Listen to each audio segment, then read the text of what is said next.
You're listening to Nakedly Examined Music, a podcast about songs and songwriters. My name is Mark Lintonmeyer. My guest for episode 237 is Maia Sharp. She is the daughter of Grammy-winning country singer-songwriter Randy Sharp. She is a session harmony vocalist. You're right now hearing the opening track from her debut album, 1997's Hardly Glamour. The song is I Need This to Be Love. We are celebrating the release of her 10th solo album, Tomboy. We'll talk about the song Counterintuition from that release, then look back to her 2015 album, The Dash Between the Dates, and talk about the song Phoenix. Then look further back to her third album, 2005's Fine Upstanding Citizen. The song A Home was co-written with her father, Randy Sharp, and was covered by The Chicks, aka the Dixie Chicks. We'll conclude by listening to the title track from the new record, Tomboy. For more information, see maiasharp.com. For more about this podcast, see nakedlyexaminedmusic.com. And to support the effort, go to patreon.com/nakedlyexaminedmusic. And you'll never have to hear advertisements, and you'll get access to my nice notes document that give you the lyrics to the songs, the song breakdowns. Let's get to the interview. My family's name can save me now. So turn the key in the ignition. I will play a little bit from I Need This to Be Love from your debut, Hardly Glamour. We want to get pretty quickly to the new album, but do we want to say something briefly about that journey, where you're at with this new album as compared to way back then, where it sounds like, I don't want to say a standard country song, but like a more... This new one sounds very Joni Mitchell-ish. I guess you had these elements even way back in some of the early stuff. Yeah, any sort of through line before we get into the present stuff. Well, this is going to be challenging to find the through line, considering that we're talking about my very latest single and going back to literally my very, very first release. This was the first song on the first album. It was back in 1997. My co-writer Mark Addison and I sat down to do like a Thelma and Louise vibe, but what if they were together? Okay. So it could be Thelma and Louie. The point was that they were like outlaws that weren't really outlaws, but they found themselves on the run. The style of it, I feel like I still have a lot of that in my writing. Production-wise, Mark had a huge influence on that, and he had a big influence on me, especially for those first 2 or 3 albums. So it might have been a little more of a Mark Addison Americana, but I definitely still have that in me. Yeah, well, I mean, certainly the recording quality and just everything is smooth, that even though you're sneaking in kind of innovative arrangement tricks and things, it all goes very easy on the ears, even on a first listen, which seems like a nice recipe for sneaking in stuff that might be ideologically more interesting than one would expect given that. Right. So yes, let's get to this new one, Tomboy. We're going to hear the title track on it to conclude here, but you picked Counterintuition. Musically interesting. Yeah, do you want to say anything about it before they hear it, and then we'll talk more in detail? Well, it's funny, we're kind of hitting on the firsts. So Counterintuition was first song that I wrote for this album that I knew was for a new album. I write all the time, and I don't always know as I'm writing who it's for. I write with other people most often, but this song was written alone. And once I had it, it felt like, okay. And I also started to produce it a little bit. Like I got a couple of the elements down, a couple of the signature themes down. And it was the first song in a batch of about a year's worth of songs that I felt like, this feels like an album. And it feels like this has given me the cues for what this album wants to sound like. So that was really the beginning of the production approach to this album. Lyrically, it's entertaining in that I finally got on the dating apps and everything was going so opposite from what I expected. Like I would float something out there and just think like, this is the coolest thing ever. And nobody would care at all about it. And then like, I'd kind of just be short and kind of blunt. And then that would get attention. It was like, wait a minute. Like all of my intuitions were wrong on the dating app. And I didn't last very long on the dating apps, but it did inspire the song.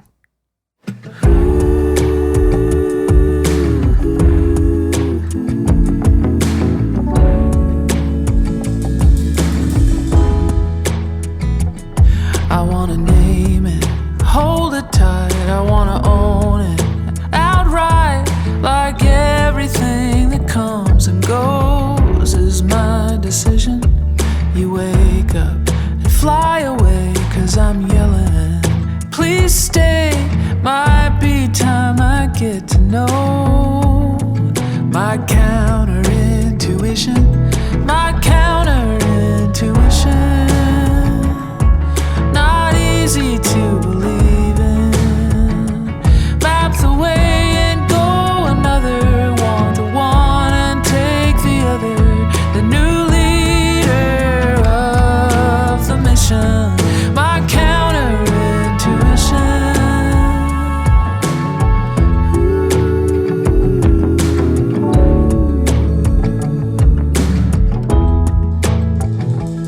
I wanna fill up with emptiness, feel warmer, undressed, let the armor and the guard get recommissioned. When nothing makes sense at all, I'm looking across the wall, wondering what my chances are if I join the opposition, my counterintuition. Not easy to believe in. Map the way and go another, want to one and take the other. The new leader of the mission, my counterintuition.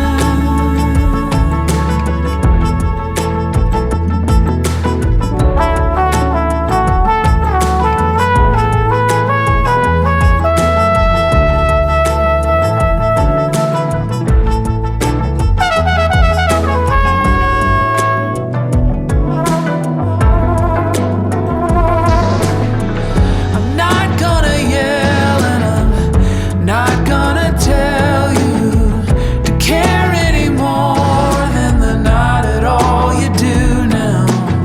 I'm gonna catch a wave of that cold, still water rising.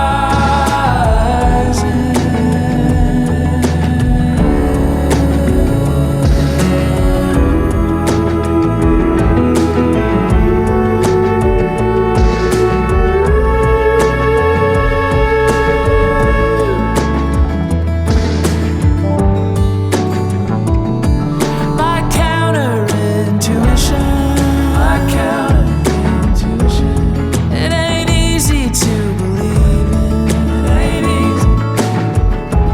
Oh, counterintuition, counterintuition. Help me fall in love again.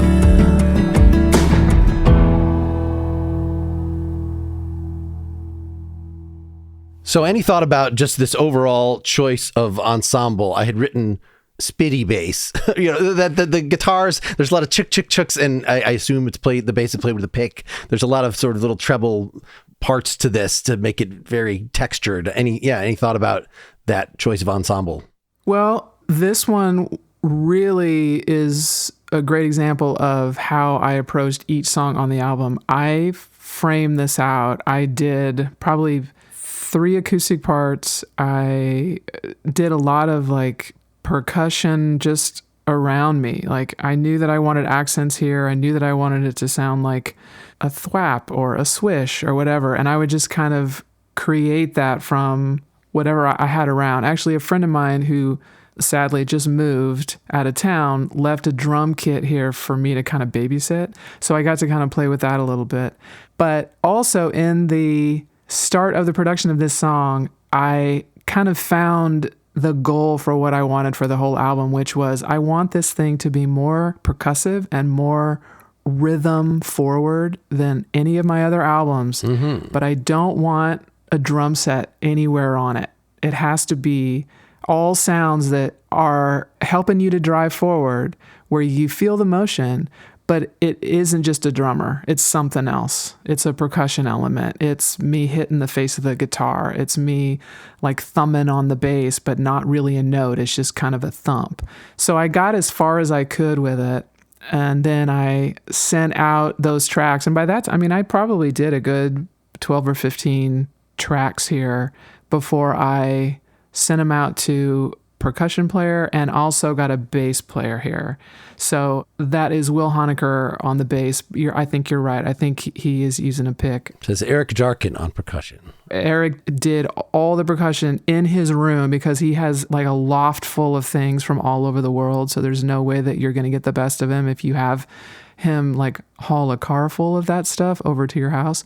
So I just let him go and he just does it in his own space, and he's just right in the pocket. We hear things the same way, and he gave me all kinds of great stuff like hubcap and like rattle broom and like coffee bag and all of these sounds that are offering up all of the rhythm that you need, but nothing sounds like a drum set. And I assume that the reverb is doing a good amount of the work. I had written drums with some affected elements because it seems like, that you can make anything sound spatial and a little cool, that you're tapping on your suitcase or whatever, as long as you have the right reverb. Yeah, verbs. And also I did a lot of tape echo. Okay. I'm applying the tape echo to a lot of things too, which is going to affect the EQ and also just give you more of the motion, right? Like I hit it once, but you're going to hear it 4 times because of the tape echo. I love that. All right. So doing all that, but still making it sound warm and, in the living room with you, that seems Hopefully. An interesting trick because, it's easy to enter into 80s land once you start. You are correct. It is. There's one, which one was it? It's another song on the record, A Fool in Love Again, where I specifically referenced like Howard Jones. The intro to No One Is to Blame. Isn't it Phil Collins adding a bunch of goofy stuff on that? I believe. I'm not sure. Maybe. I believe there was like an earlier version that's just him. And then the popular one is like with some added Phil Collins. Anyway, Right. Yeah. Not confused here.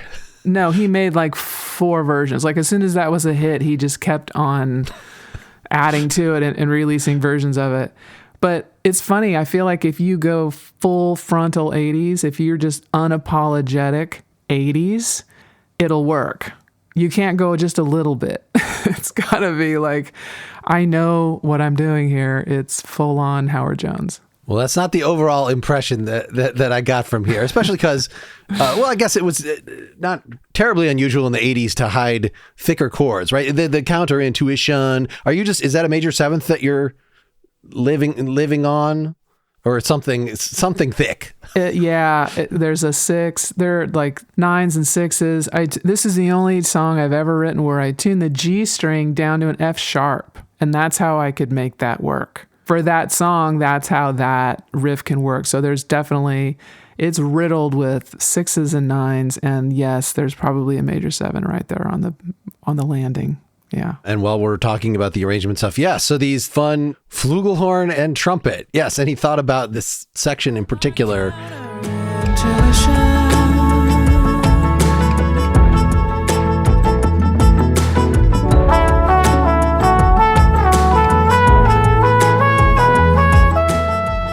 Yeah, so just that nice da thing, and then and you thought about that.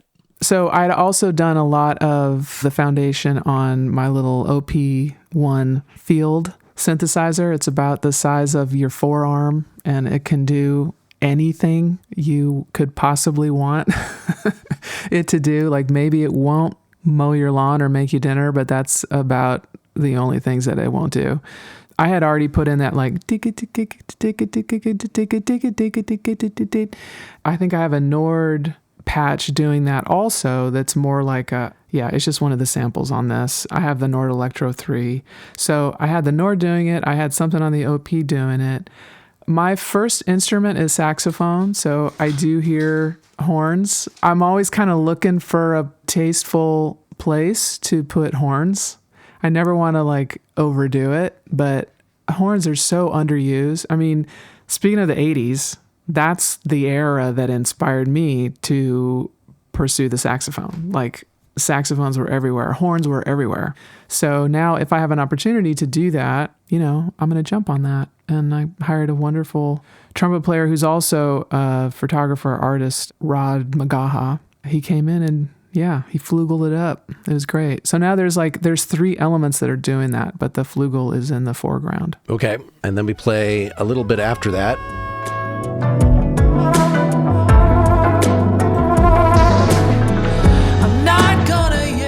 Yeah, you thought about that transition. That it sounds like you have a little xylophone thing, jing, jing, jing, going down while he finishes up his fluttering. That's either Eric Darkin on a real xylophone, which he did play a couple times, or that could be the little mini mellotron that I have right over here. I let myself just kind of get lost in it. So as I was going back to, assemble all of the credits and everything, I definitely looked and saw who played what, and I made sure that all of that was right. But while I was doing it, I just went down all of the rabbit holes. And sure. So there might be a little bit of mellotron. There's a ton of sounds on here that are really hard to recall because I just said acoustic guitar, xylophone, flugel, organ. And it's like some kind of a mashup on the mellotron that's really hard to recreate it again. But that's the point. You don't. That's what happened in the moment, and I love it, and I'm just going to roll. I can't overthink it. I did that for way too long. So I let this one just kind of roll out, and I think that's why it's so fun. So are you taking this somewhere to mix and then standing behind the mixer to make sure that it represents or do you do sort of an initial mix and then send that off to somebody who has the same DAW that can start with your settings, or how do you keep control with all these different layers? So Kyle Dreeden mixed the hell out of this. I always do a rough, like a working mix that I send over there. He actually gave me the option. I could just send him the file and he could start from where I was starting. But with all of the things that I do for the song, that this song has been in my hands since its inception of one line, one idea, and I have carried it through to this point. This is the time where I want to hand it over to somebody else's ears. I don't want to be the one in the mix chair. And I also don't even want the things that I did along the way to necessarily influence whoever is in the mix chair.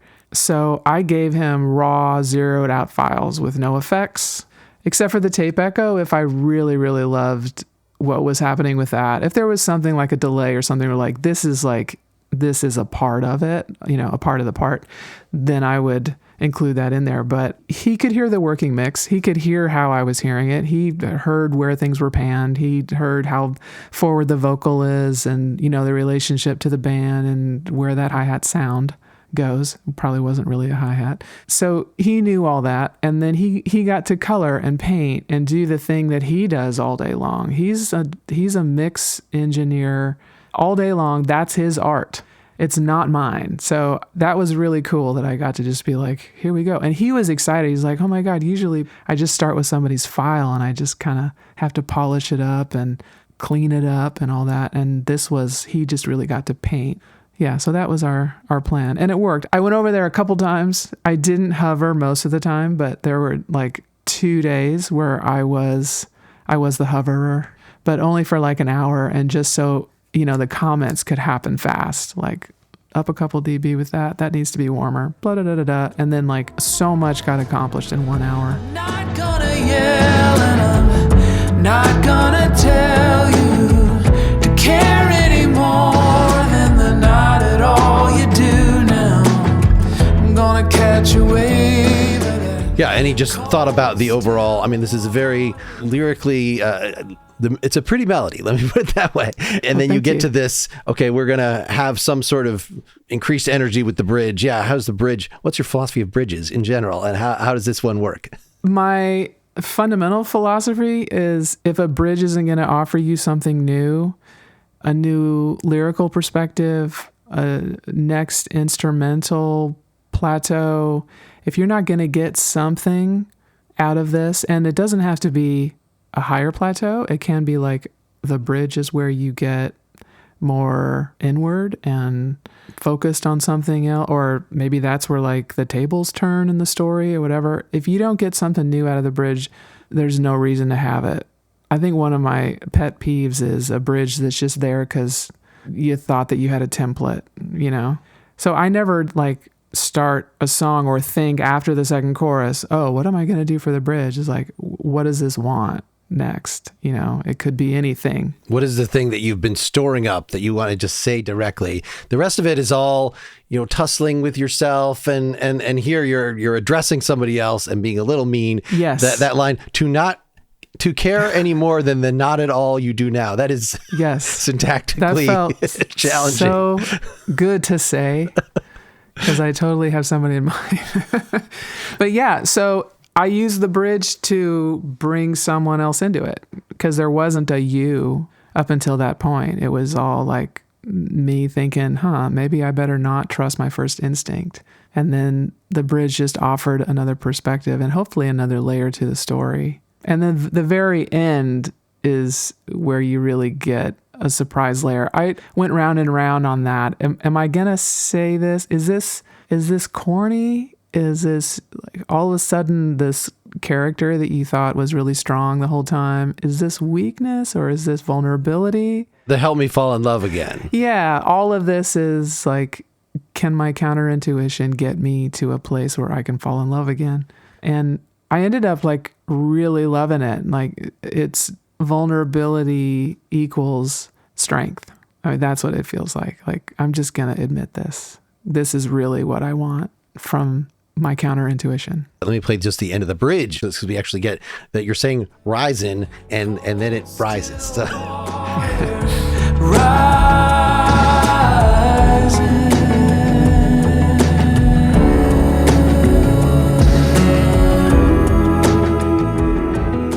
Yeah, and then I thought about that nice little acoustic guitar break that you've got right after that in that transition.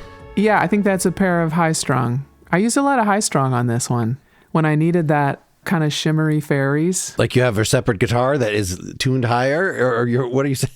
Or yes. Okay. Yes. As opposed to a capo? Right. The high strung is tuned. It's still EADGBE, but it is as if you have made a 6-string acoustic out of the highest 6 strings of a 12-string. Oh, I see. So half of them are an octave up and the other half are not. So you play all the chords that you played on all of your other guitars, but it has this kind of, well, it is literally the higher octave. Sure. And it has more of a shimmer to it. It just has more of a, like, it satisfies a whole other EQ range that your other acoustics won't. A lot of times I use it as like a zipper, like a and it's just kind of ringing up there. And if you put it in a sweet spot in the mix, it somehow drives you forward, even though it's in the higher range. And my productions tend to, I reach a point where I feel like, okay, I think I have all the elements that I need. I'm always low and low mid heavy, and my voice is down there too. And it's like whirly, a tuned down acoustic, another acoustic, you know, a bass, a piano in the lower range. All my synths are kind of in the low, you know, in the lower range. I always reach a point where I'm like, okay, who's going to be up high? Who's going to occupy that? Is it going to be like a little like Mando guitar? Is it going to be a high strung? Is it going to be a synth patch, like a chimey thing or like a xylophone? But high strung is about every third time I ask myself that question at that point in pretty much all of my productions. High strung is the answer. And if you listen for that sound through the record, you'll hear it. So that is purely a recording. How many acoustics do you have sitting around such that you... Because I have a few, but not to the extent, you know, I'm thinking of, should I get a baritone guitar just so, you know, I can, right. But I haven't even made that jump. I love Americana. I mean, that would fit right into where like all of my other sounds are though. Like there's the whirly and the Barry and the, you know, the Mellotron and like everybody's kind of in that same area, but I love it. I have 3 primary acoustics. I have my main guy that is like, most of like the foundational initial acoustic. He's the guy I play live. Like it plays easy and I because I use it so often. And I'm not a gearhead, but what is the model? Gibson, he's the Parlor, the double O. Okay. So it's a little smaller, but it doesn't sound like it. And the mic I use is the AKG 451, which is usually on higher things like hi-hats and cymbals and stuff, but it crushes on an acoustic guitar. So I've been using that a bunch. I have another guitar. You can't play live. She's super temperamental and amazing and huge. Like the body's huge, no electronics in it, and tuned down a whole step. And so that one has a completely different sound, and she's all over it also. Her name is Fiona, and she's all over the album too.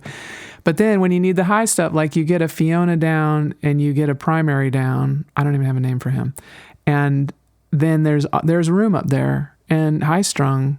You probably are gonna regret asking me about it, because once you look it up and you try it, you're gonna want one. We got to stop for some ads.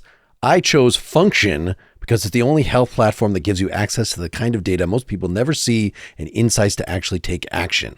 This is about health empowerment. It's about getting you more information than you're going to get from your primary care provider. You can test over 160 biomarkers and access multi-region MRI and CT scans. This is a service backed by top health leaders you might recognize, Dr. Mark Hyman, Dr. Andrew Huberman, Dr. Jeremy London. So, for instance, a lot of people have issues with low iron, and the obvious thing is just to take an iron supplement. But this could actually backfire. To be absorbed, transported, and stored properly, iron relies on ferritin and copper. So really, you should get tested for all three. This is just one of many, many insights you could get out of this kind of testing. You can get tested from heart to hormones, toxins, inflammation, and stress. I think as you're nakedly examining yourself, per the name of this podcast, a literal examination, not just of your motivations, your creative choices, but your body, the things going on that will influence your motivations and creative choices, it seems called for a slightly more examined life. Learn more and join using my link. The first 1,000 people get a $100 credit toward their membership.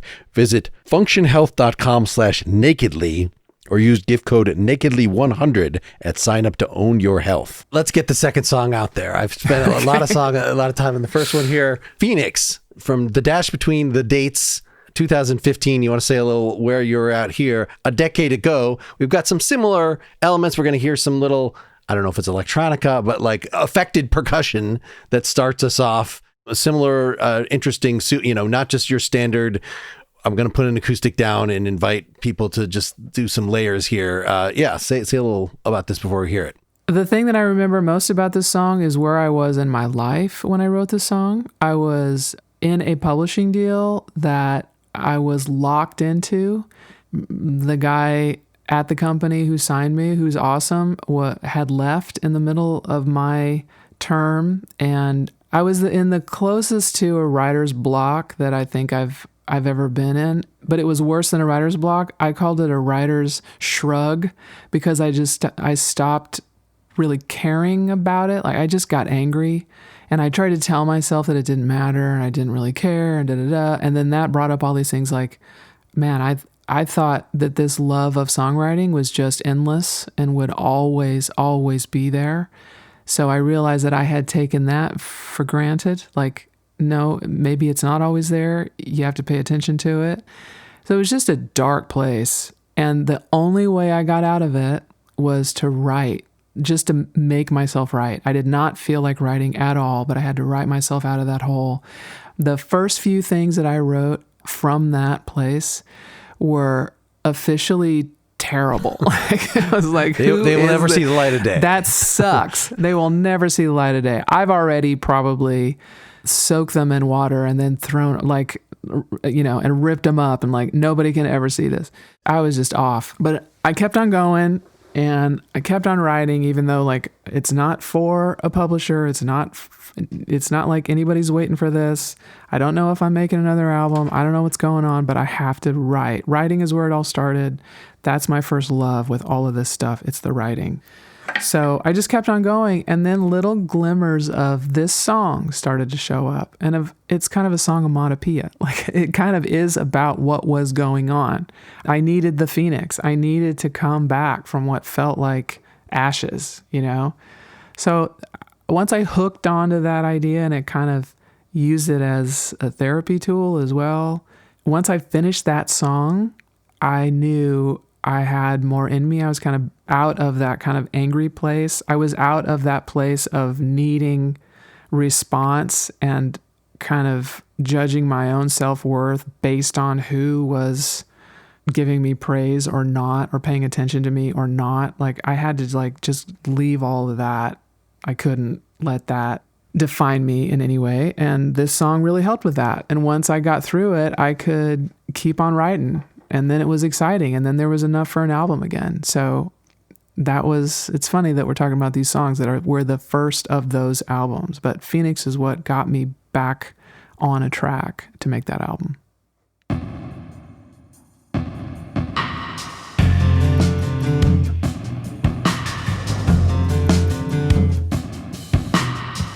She don't look like much, I know, but just a couple of storms ago, she was smooth to the touch, and she could move as the crow flies.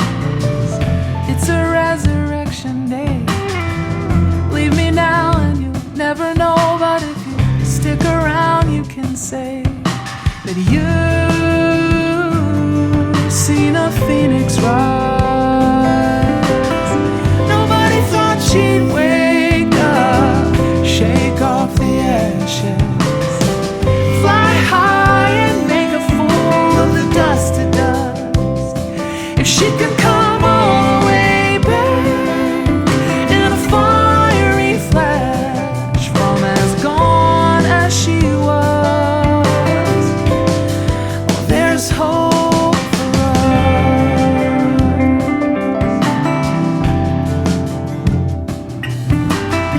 us. She would not stay broken down. She had sunk to the bottom. Baby, we just ran aground and drowned in the low tide. She made a march of December. She made a mockery of faithless, digging deep in the embers, down, down where a phoenix hides. Nobody thought she'd wake up, shake off the ashes, and fly high and make a fool of the dust to dust. If she could come all the way back in a fiery flash from as gone as she was, well, there's hope for us. There's hope for us.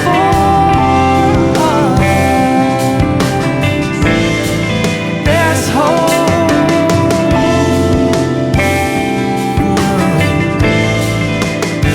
Oh, she can come all the way back in a fiery flash from as gone as she was.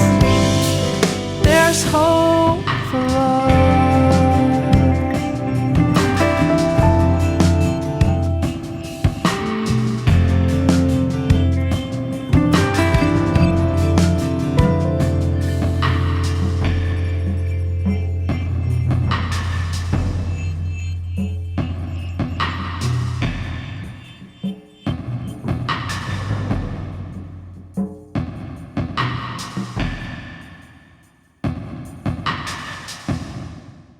We didn't really talk about the lyrical approach with the previous song. Let's start with that with this. So the first song, Counterintuition, you say this is, a direct reflection of being on the dating apps. It sounded like somebody who's in a relationship. I'm yelling, please stay, might be, the counterintuition is I'm in a relationship and I'm thinking about basically changing my identity and values to grasp a hold of something that I've been repressing.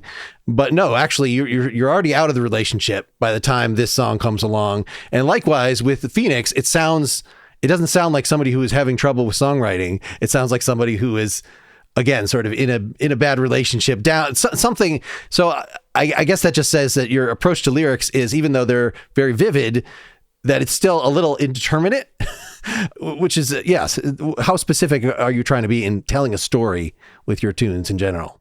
Well, sometimes very specific. Usually, though, I love that it's open enough for you to apply your own life to it. If you hear another story in there, I love that. I won't ever tell you that you're wrong, because there is no wrong. These two songs both started with the idea, and both of them ended up being the title, the Counterintuition and the Phoenix. Like they started with that from a real place. And then once I had the idea, I could start applying it to still real life things, but things that weren't necessarily happening now. Like Counterintuition does include me talking to somebody that's in the past, even though the song itself got started in the present with like, these apps are hilarious. Like I'm like opposite person. Like what was the Seinfeld where George did all the opposite things and sure.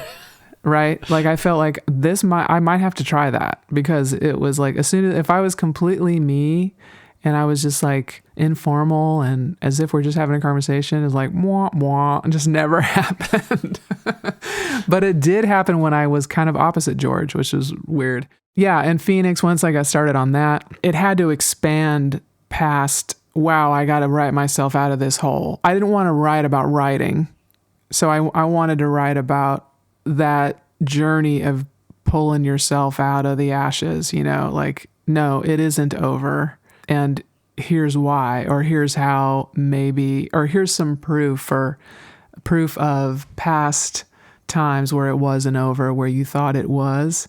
So if it wasn't over then, if that situation could survive when you didn't think it would, maybe this one will too.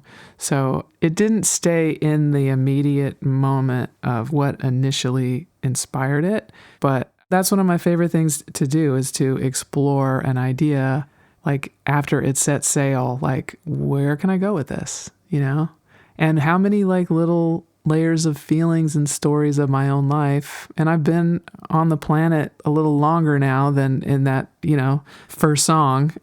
So there's a lot of little stories now and a lot of people that can show up in the language. Even though most of Phoenix is in third person, you do have Leave Me Now and You'll Never Know, but stick around. So okay, so I'm talking about myself.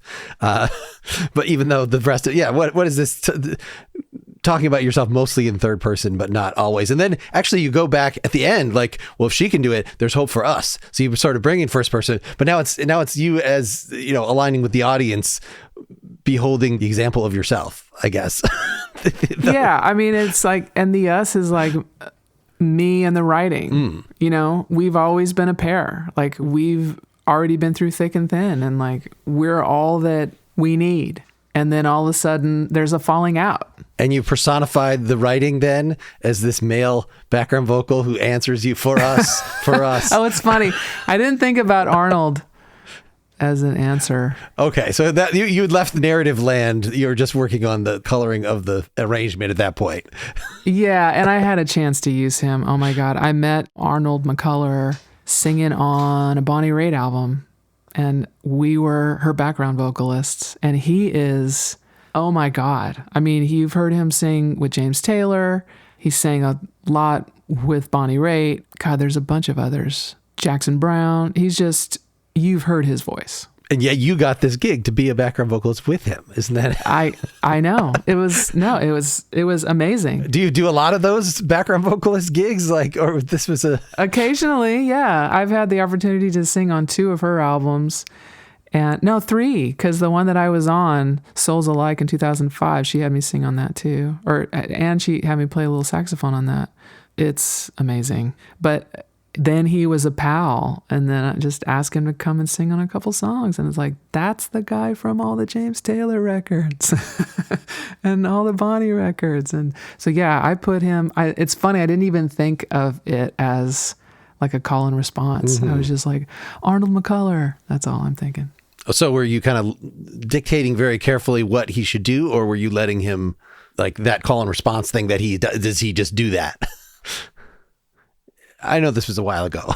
You might not. Yeah, this is a minute ago, but I remember, I think I had a template there. Like I had sung that part and he came in. I'm sure that he added a part to it though. Like maybe it was just one and he harmonized it. He definitely added ideas, and I definitely never pushed back on his ideas. His ideas were wonderful. So yeah, he was only a plus. Yeah, we didn't really talk with Counterintuition either about your approach to harmony vocals, that you have like the leader of the mission, where you're doing, it sounds like it's a similar aesthetic to when you're adding these crazy percussion, or just the fact that you can bring xylophone in for a run. Yeah. Right. It's not like there's a xylophone part, which I understand that was the percussionist at his house, but it seems like you have a similar approach that in this song, we've got just, let's put a little piano run in here. Is there piano in the rest of the song? I don't think so. I would never be able to remember that. You know what? There probably is, but it's like in the lower register. It's just kind of a part of the cornstarch. It doesn't have a feature yet. We probably waited till that one run for that. Yeah, that that's just an octave of the lead. I love throwing those. I think I do that a couple times on the album, to throw in a super high back in the mix, just loud enough to hear it. And you even kind of have to lean in for that, just for extra angst. It just, it adds something, and it's easy enough to do. I'm doing it all here in this room. So it's not like I'm on the clock. Sure. So if it takes me an hour to warm up to really hit that well, that's okay. Yeah. And on Phoenix, so that you've seen a Phoenix rise, sounds like maybe you are doubling yourself just in unison there. Probably. Or is that just electronic, like somebody, the mixer or something, turned up the chorus effect? No, I think I'm doubling. Okay. I'm probably doubling. I think that's right around when I discovered the magic of the double. So more and more from that album, which is now 4 albums ago. Mm-hmm. Since that album, I have probably done a double or triple on my lead vocal more and more often every album. I really love it. It kind of does that thing that the octave does. It's like, why is there just more power here? Like, you haven't really added much. It's just, you haven't added another part. You just kind of thickened it up. Digging deep in the embers, down, down, where a phoenix hides. Nobody thought she'd. So it was the second half of the verse that you brought in your lower voice to thicken things up. Mm-hmm. That was a low harmony, yeah. Yes, which I guess the low harmonies are less intrusive in a way, that the lead keeps the focus. If you add in the high thing, then you better back it way the hell off, right? Or else it's going to just sound like a barbershop quartet, or some sort of distracting. But yeah, so that you could. I mean, was that your vocal niche while you're singing on Bonnie Raitt albums? Because the alto niche, there's not so many professional background singers that, you get the people that have the really high, but somebody that can slide in there and do a really nice, smooth under harmony. That's usually who I am. Yeah. Yeah. In fact, even when I sing with male artists, I tend to be underneath. I love that. That's been probably the last maybe 5 or 6 years too. I hear the low harmonies now first, and nothing against a high harmony, because a well-placed high harmony, it can be the exact thing that you need for that lift up right in that place that like no other instrument can offer there. Like just one sweet, especially like if you save it for the end. I love a high harmony. I'm usually not her though. I'm usually the low harmony. Sure. For some reason, the one that's coming to mind is the Kyrie lays on down the road that I must travel. Kyrie lays on. That oh redefines it. It makes it this choir by having that high harmony there. It just makes it a fundamentally different thing than if you just didn't have that on. Such that it's not even the same song if you don't even have the high harmony. Whereas the low harmony is like, okay, well that's a recording thing. When you do it live, you don't necessarily, or do you try to recreate all your studio harmonies when you get the live band? When I have a band. Yeah, absolutely. The low harmony is really important. Mm-hmm. I love how understated it is. I love that you might not even notice it, but you are going to notice it if it's not there. So yeah, on like a Bonnie show, when I have the opportunity to open for her, it isn't like I'm the low harmony in the band for her, but like I'll come up at the end and sit in. But her show, all those low harmonies are covered by the band. Like there's somebody singing it. You might not even really notice. He just kind of shimmies up to the mic and he gives you a little da-na-na-na-na. And it's like, it is important to it that you might not even feel unless it's not there. All right, we need to talk about the arrangement a little, because this thing that you start and end the song with, this affected electronic percussion I wrote. But what was going on there in layering that we're going to have this nice guitar line, but it's going to stop and you're going to hear the percussion. Then we're going to have it come back. The whole thing sounds fairly dark. My co-producer, Linda Taylor, is the one who made that happen. She's playing acoustic on it and she programmed the percussion. That's what she heard.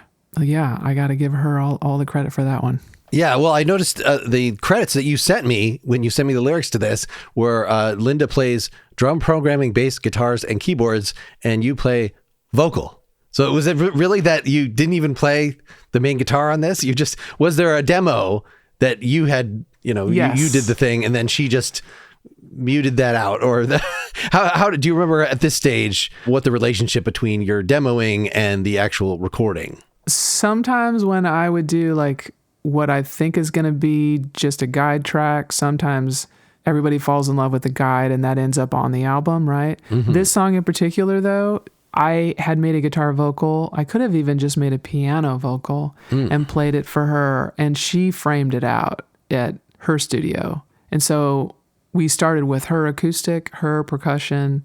She played the bass on that one. And then we stacked that one. Yeah, it's funny. Of all the songs, this might be like one of the few where all I did was the vocal. Usually I'd add a Wurlitzer or, a piano, another acoustic, whatever. But the space of this song is a part of the charm. So I think we were very careful not to clutter that up. It wants the space. And as you said earlier, like, the use of the reverbs and the tape echoes and stuff like that's also occupying a lot of the space, and we don't want to get in the way of that. So that's very different than Counterintuition, where you did all these parts yourself and then you use other people just to firm up and add depth and things, where here, are you less attached? Obviously, this is the song you picked, so you must feel pretty attached to Phoenix as a production, or does it feel like, oh, this is the one that I turned over to a producer who created the soundscape, and I just, your core songwriting idea obviously is in there in the lyrics and things. Right. Yeah. What's your comparative relationship between these two kinds of productions? Yeah. Well, I chose the song for this because of the writing, because of what I think this song helped me out of, Production wise, I've kind of waxed and waned on like, am I doing it all? Am I sharing it with somebody? Am I handing it over? Up to 2019, when I moved to Nashville from Los Angeles, up to that point, those 7 albums that I made up to that point, I co-produced with Mark Addison. I co-produced with my dad. I handed it over to Don Was. I handed it over to Brad Jones. I co-produced with Linda Taylor. Like, I have enjoyed every one of those experiences. Like, I never had a bad experience when I handed it over or when I was the co-producer. I learned from all of them. They tended to be a response to the last one. Like, okay, I didn't do much of the production on that last one. I want to do more on this one, or I did so much on the last one. I want to hand it over, So I've kind of played it like that all the way up to this point. When I moved to Nashville, it felt like, okay, I want the reins now. And so my last 3 albums, Mercy Rising, Reckless Thoughts, and this album, Tomboy, I wanted it. I wanted to make all the choices. I wanted to frame it out here. I wanted to make all the calls. And this album, the brand new one, is the most me. I played most of the instruments. It's funny, I'm holding on to the control more, but also more loosely than ever. Like, I'm letting it be raw in some spots. There's some things that younger me would have been obsessed about fixing and lining up and putting perfectly on the grid, that right now, today, I was like, you know what? That sounds human and really cool. I'm going to let it roll. So it's been a journey, but I am appreciating being able to find what the song really is here alone first before I bring anybody in, and then just ask them to kind of follow that plan. And I think on this album, it worked very well. Well, let's talk about the young you. We together picked A Home from A Fine Upstanding Citizen 2005. I noticed co-written by you and Randy Sharp, your dad. Yeah. Is he playing the other guitar? There's dual acoustics throughout this, or are you doing both of those? Do you recall? He played all the guitars on the original demo that we did that was played for the Chicks. They actually recorded this song and did an incredible version of this song and copped a lot of those parts. They also added some of their own parts that I love. Sorry, was this version released after the Chicks version, your version, or before? Do you recall? Oh my God, I'm not remembering. I think I was after. Okay. I think they did it first. Yeah, because I think I stole a couple of their harmony ideas. All right. Yeah. Well, I'll link to their version. I feel I didn't know to look for one. I'm interested that's to hear okay. what they had. But your version sounds great. Let's hear it.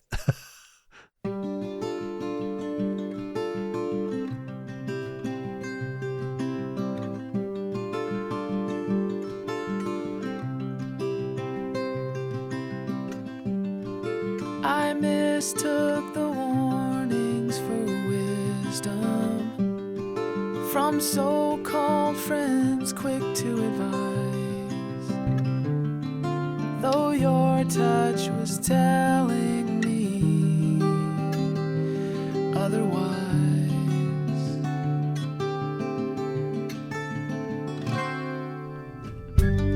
Somehow I saw you as a I thought I had to be strong, but I was just young, I was scared, I was wrong.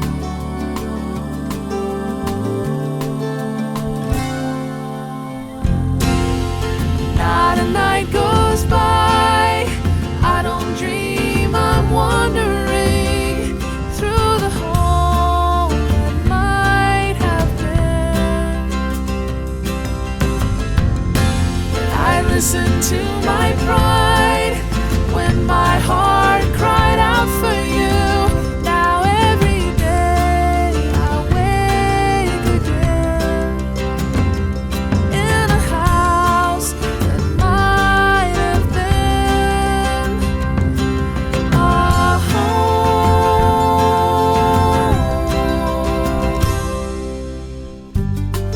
Guess I did what I did, believing that love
Yeah. So writing with your dad, had you done that a lot? Was that how you started? Yes. What was the relation in terms of, I mean, I feel guilty because now I have a daughter who just graduated from college, who is a wonderful singer. And I kept being like, oh, I should like have you do an album and I'll produce it in the basement. And I never did that because it's not like a daily part of my life. And she wasn't, just didn't jump. But this is, say something about this, the relationship that resulted in a song like this. I didn't even notice sort of across your catalog. Have you written several with him? What's the deal? We have written a lot of songs. This is the only one that got recorded by an outside artist. There's a few that we've written, though, that I recorded on my earlier albums. To speak to what you just said, though, about, wondering if you should have offered to make her, an album, whatever. One of the things that I think is a part of our success is that he never pushed me. Any advice that he gave was always because I asked. So if she didn't ask for it, then it could have been weird if you tried to say, hey, you know what? I do this thing. You should probably do this thing too. Like he never, ever said that. He's helpful at every step along the way, but only when I ask. Some of the very first songs I ever wrote were with him. He was my first co-writer, and he is a craftsman. I had a hell of a first co-writer. I was extremely, extremely fortunate to have him. He also knew the value of co-writing, so I did a lot of that early on. Didn't write alone a whole lot, like maybe every 10 songs was alone. Mostly I was writing with other people, but those relationships that I made writing with other people led to my very early first things that started happening that really led to being able to do this thing for a living. My co-writer, Mark Addison, the same one on I Need This to Be Love. We wrote another song that his publisher, I wasn't published. I didn't have a label. I didn't have anything going on, but we were writing songs. I was 23, 24. We're writing songs and his publisher got our song recorded by Cher. And now all of a sudden I have a Cher cut. And then he had played it for Miles Copeland, or she, the publisher, had played it for Miles Copeland, and he didn't hear it for his artist, but he liked the voice, and that led to my record deal. I can trace so many of the first things back to people that I wrote with, and so the kind of emphasis on co-writing ended up being a very helpful thing. But this was co-writing with the intent of somebody has a connection to somebody that you can send this to, and we're trying to create something that potentially somebody could record, not just, hey, let's get together and co-write a thing, which is kind of what I would be doing in my... Well, I mean, that's kind of how we framed it while we were writing it. Mm-hmm. We just want to write something that we both really love. I was just starting my artist thing, so like maybe it's for me, maybe it's for some other project that Mark was doing. Maybe it's to pitch. Maybe it's all of those things. I've never been a proprietary artist. I've never thought like, no, this is mine. This is going to be my single. Nobody else can have it. If somebody else wants to record my song, record my song. That's awesome. Give it life. And then I'll put it on my next album. I've never stood in the way of that. So I think it can be dangerous to walk into a writing session like, okay, we're writing because your publisher said that we need this. I've done that. I did the staff writer thing. I did the pitch writer, a brief, like write to the brief. It's never worked for me. Some people can do that and awesome for them. It's never worked for me. I have to like walk in and really just like, okay, I want to feel this thing. I want to love it when we leave. And then we'll talk about where it can go. So now I'm looking at the narrative of this song and the sort of, the one that got away. So what is that to write with your dad? Like, I know. let alone any other person. I mean, if it's about, I can't picture Phoenix with it being so much about the personal struggle as like, if you had a co-writer on that, what would that even be? I mean, I guess it's once you get an idea out there, like Phoenix is really interesting because Counterintuition, like that's by itself a really interesting idea. Phoenix sounds like it's going to be a cliche. Oh, Phoenix rising from the ashes. But you just scope it so that like, oh, there's nothing actually cliche about this. Like this is very carefully done. I worked hard on that. So, and a home, and of course the general theme of love lost or whatever. So it's all about the subtlety and the creation of the poetry. So how are you doing this with another person, or was he mostly involved in the music, or? Well, it's interesting. I feel like there's two questions here to how much a co-writer can shift where the song heads for you, or how much of yourself you put into it. That is different co-writer to co-writer. It is always going to change it, of course. I don't know one time where I feel like the song I co-wrote with somebody would have been exactly the same if I had written it alone, or the song that I wrote alone would be exactly the same if I wrote it with somebody else. That's always going to be a different animal. But the other side of the question is, what about when it's your dad? Like, how much do you get as nitty gritty about stuff? Do you really talk? I mean, writing sessions can kind of turn into therapy sessions sometimes, or like oversharing about your actual events in your life. Fortunately, we have a very easy hang. Like, he's super cool. We've kind of felt like we've been friends for a long time. Like, first of all, they were really young when they had me. So like, and I'm an only child. So we have just kind of a tight crew, you know, my mom and my dad and me. So you were doing the taxes. You were taking up. Well, eventually, yeah. So like, if it gets really personal, yeah, there are times where like I might flash a look at him like, oh, I don't know if I want to go here, you know, and he'll be like, I understand, I don't want you to go here either, you know. Or if he's got something in his past, like, I don't know, should I know this? I don't want to know this, you know. This song though, and I even hesitate to share this about this song, this is entirely craft forward. Sure. Like, we got on an idea, we got on a melody. I think he hit that big sus chord at the top of the chorus, and the melody in the verse was on the low side. So when he hit that great ringing sus to be the first chord of the chorus, I was wrong. I remember saying, "Not a night goes by." That when he hit that, and that's like, oh my God, that is the top of the chorus. Yes, please. And our melody has to soar there. It's a rangy song. Like, I don't do it live very often because it is like chicks range. They slay it, but it's freaking hard to sing. And then they even go higher. It's amazing. Well, and that is where you have 3-part harmony coming in on that. Not a night goes. So was that the chicks did it that way, or was that just sort of always the way? Since it had to soar, you're going to have that Kyrie. You're going to have that harmony there. The Kyrie. Yeah, we did that 3-part harmony in the demo. And the demo, the original, before my album, before the Chicks, the original demo was a dobro and 1 acoustic and 3 vocals.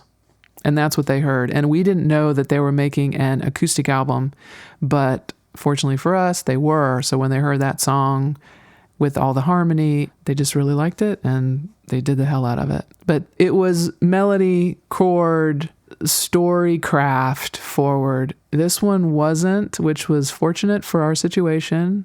A father and a kid are writing a song together. It was fortunate that it was neither one of our personal stories. Yes, it's just like, what if we wrote this? I sure wish I wasn't with your mom. I sure wish.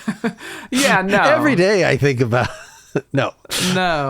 And they're still rocking. Since I was saying earlier how a number of these songs, even these very personal ones like Counterintuition, have a certain amount of ambiguity about them, that seems like that makes it easier for another artist to run with it. Like that this song is such a clear narrative, and I can impose my, even if I haven't had this exact experience, like it's easy to sort of latch on to that emotion of somebody who's feeling this kind of longing, a little more universal than just like a very particular, here's my diary, poured into a song. Right. Like, who else wants to make that? Nobody wants to make some of my weird songs because of just me.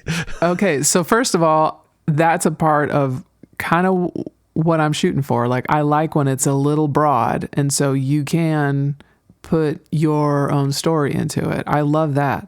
But also, you would be amazed at how universal a personal story turns out to be. I've written stuff where I think it is the weirdest little niche of a niche, and like nobody else could possibly want this, and it's just my little thing that I got to get out, and there's somebody waiting to hear that who thought they were the only one who felt that. So I've been amazed at that. Like Home is the biggest selling song that I've ever been a part of writing, and that is a story, right? I don't know that any of the chicks went through that. Maybe they did. I didn't actually, that's something I should ask them. I never asked them that. But there's something about that. Like there's some songs where like it could be losing somebody to a relationship loss. It could be a death. There's somewhere there it's vague enough where you can kind of put in your own thing. But this one is clearly a relationship. Like this one is what it is. And still they must have related to it. I mean, people feel for Antigone or whatever, but they haven't gone through that experience of should I bury my brother? Like obviously the drama is not asking you directly, have you lived through this? If not, you won't even get it. You won't. Right. I think this is a great transition to just introducing our last song. So the title track from the new album is Tomboy, which in your promo materials, you were saying how you and your co-writer, your producer were sort of trading photos of how you looked when you were 12 and stories. Writer, Okay. Yeah. Say a little bit, because this seems like something that, it seems idiosyncratic. It seems actually the most like a diary of anything we've read, but clearly something that a good portion of the populace will very much relate to. And this would be, I could easily see other artists, who had a similar stage or lifestyle currently or whatever, wanting to express this. Or just they were that as a child. Yes, There are people coming out of the woodwork, sending me photos, letting me know that they feel that way. Where if you look at them now, you're like, you were a tomboy? Like you wouldn't know. Yeah, my co-writer, Emily Kopp, who is an old friend, and we've written a bunch of stuff together. Man, I think we had already started like a text war of who looked more like a boy when we were a kid. And we'd already been like just laughing our asses off about it. And then we got together and it came up again in the conversation, like any co-write starts, how are you? What's going on? And it managed to come up again in the conversation. And I think we both got our phones out and found some old photos of ourselves and started to talk about how we felt back then also, and how awkward it felt and how kind of other and kind of just outside looking in kind of thing. Like we both had friends, but we were like in all of the photos of our friends, we're like, which one of these things is not like the others? Like everybody else was wearing the dress or had all the bracelets on, or also the things that they were interested in. That while I was on the playground with the boys, while I was on the baseball team, my friends were doing something else. They were ice skating and horseback riding and doing other things. So the opening verse of this song is, I'm the only one here not wearing a dress. And that triggered something in the writing of it, because I remember walking into so many things, a bar mitzvah, a wedding, and I just feel like, half the room here, if they don't know me, they think I'm a boy. And at that time, it bothered me. Now I don't care. It still happens every now and then. We let us immerse in how we felt then. And it was really cool to have somebody there who had that same experience. So we got to share about that. Like how we both kind of tried to fit in, like we'd kind of try the dress or try the kind of halfway feminine thing to wear to go to the party. And then that was super awkward. And then we both ended up fighting for what we wanted to wear. I was very fortunate that my parents never pushed me to wear anything that I didn't want to. I had a grandmother who was awesome, but she really wanted a frilly little granddaughter for a minute there. She gave up eventually, but she did, like she paid me to wear a dress just long enough so she could take a photo to show her friends. Because otherwise I was just like covered in dirt with, a baseball glove and my tough skin jeans. And anyway, Emily and I are going back to this time where we felt awkward. It slowly became a celebration of the strength that the little versions of us had to just know somehow, with no outside influence or validation or example, really, just know that this is who we are and that we're going to wear the pants and we want our hair short. And no, I don't want to wear any eyeshadow. I'm not doing that. And just knowing I didn't pierce my ears until really late. And then when I did, it was like 1. It's just like that strength and the I don't know, just the knowing that young, but not realizing that that was a cool thing at the time. But now, as an older person, looking back and realizing that that little kid was a badass. So the song is trying to be celebrational. I wanted to keep the production very playful. And even though you might hear a little bit of angst in there, hopefully by the end, you'll know that this is a triumph. Well, if you didn't have that determination, that self-confidence, I don't think we would be talking about your 10th album, because nobody requests 10 albums out of anybody. Like you gotta just want to you gotta just put it out there, and you gotta have to do it. Yes. Yeah. So thanks so much for chatting. It was really great listening through your catalog, and I think people are gonna like the new album. Well, thank you very much for having me, and I hope that they do.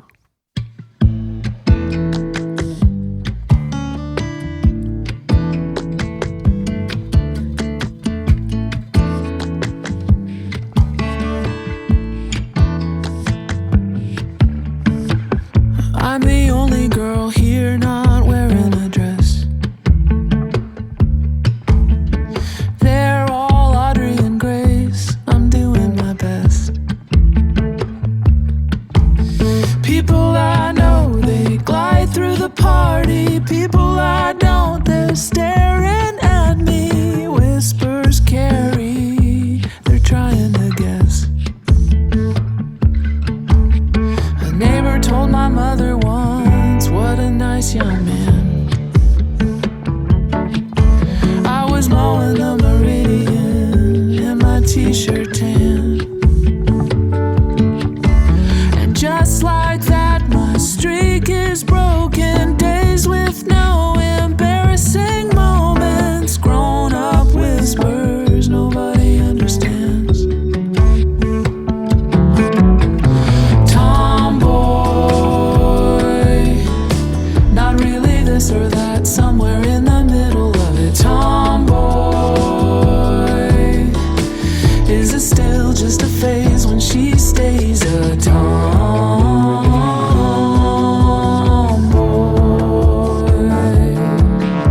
A fight broke out last night and nobody won. Who I am and who I think I should be, we decided we're done.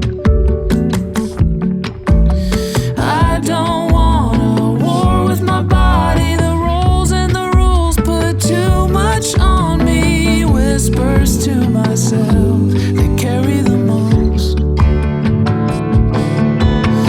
Tomboy,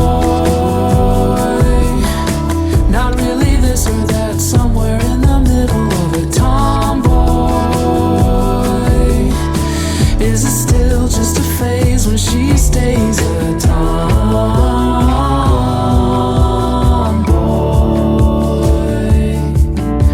A tomboy.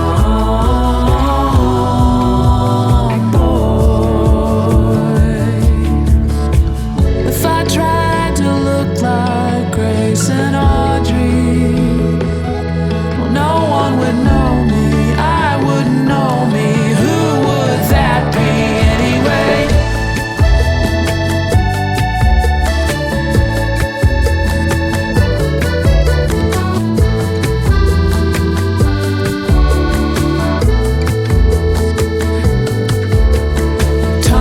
Tomboy, not really this or that, somewhere in the middle of it. Tomboy, is it still just a phase when she stays a tomboy?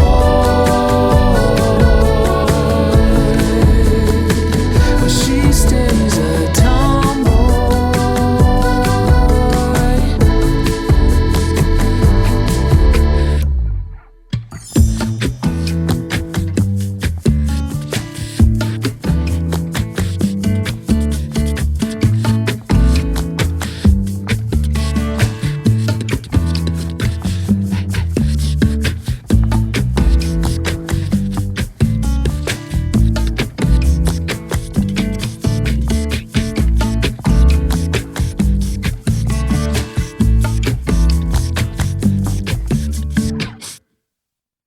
Thanks so much to Maia. Wonderful songwriter, sharp mind, If you look at the blog post corresponding with this episode at nakedlyexaminedmusic.com, you'll find I have linked to a number of her other songs, to her performing with Bonnie Raitt with Art Garfunkel. She mentioned on here that she had a song covered by Cher, so you could hear that. Hear the Chicks version of A Home that we talked about.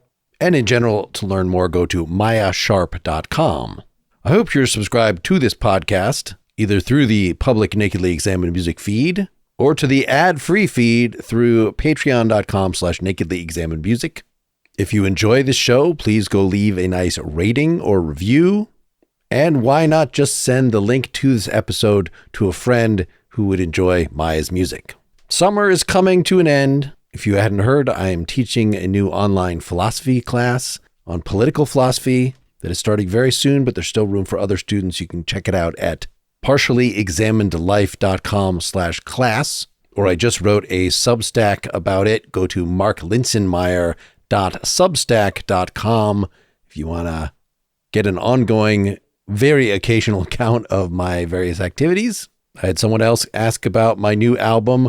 All the basic tracks have been recorded, but that is only, of course, the first step. We're going through and fixing and adding additional percussion stuff. I haven't started on the harmony vocals, hoping to do that soon. I still actually have to add my bass parts, so there's plenty left to go. Maybe December it'll be done. We'll see. I hope you are being creative, that you are enjoying, discovering, supporting new music in whatever way you can. Keep on musicking. Until next time, this is Mark Linsenmeyer signing off.